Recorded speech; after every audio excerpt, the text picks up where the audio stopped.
જય માતાજી મિત્રો, આજે આપણે બનાવીશું કેળાની વેફર, જે ખાવામાં એકદમ બજાર જેવી કુરકુરી અને સ્વાદમાં એકદમ હેલ્ધી છે। તો સૌથી પહેલાં અહીંયા મેં તો 3 થી 4 નંગ કેળા લઈ લીધેલા છે। તેને આપણે કેળાથી છાલ અલગ કરી લેવાની છે।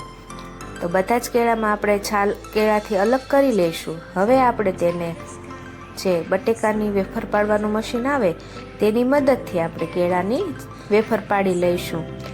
બધી જ વેફર પડી જાય એટલે આપણે એક વાટકામાં અડધો ગ્લાસ જેટલું પાણી, 1 ચમચી હળદર, 1 ચમચી મીઠું લઈ તેનું મિક્સ કરી લેશું।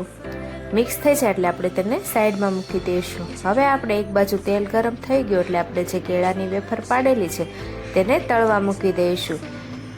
વચ્ચે આપણે એકવાર જે હળદર અને મીઠાનું પાણી છે તેને 1 ચમચી એમાં એડ કરી દઈશું, જેથી કેળાની વેફરનો રંગ એકદમ બજાર જેવો પીળો અને ખાવામાં એકદમ ક્રિસ્પી અને સ્વાદિષ્ટ બને છે। તૈયાર છે આપણી કેળાની વેફર। તો આપણે તેને એક ડીશમાં કાઢી લઈશું। ડીશમાં કાઢ્યા બાદ આપણે તેમાં ઉપરથી સંચળ પાવડર એડ કરીને સારી રીતે મિક્સ કરી લઈશું। તો તૈયાર છે આપણી બજાર જેવી ક્રિસ્પી અને સ્વાદિષ્ટ એવી વેફર, જે ખાવામાં એકદમ કુરકુરી છે। તો તમને પણ જો બજારની વેફર ભાવતી હોય તો આ એકવાર ટ્રાય કરજો, તમે બજારની વેફરને પણ ભૂલી જશો।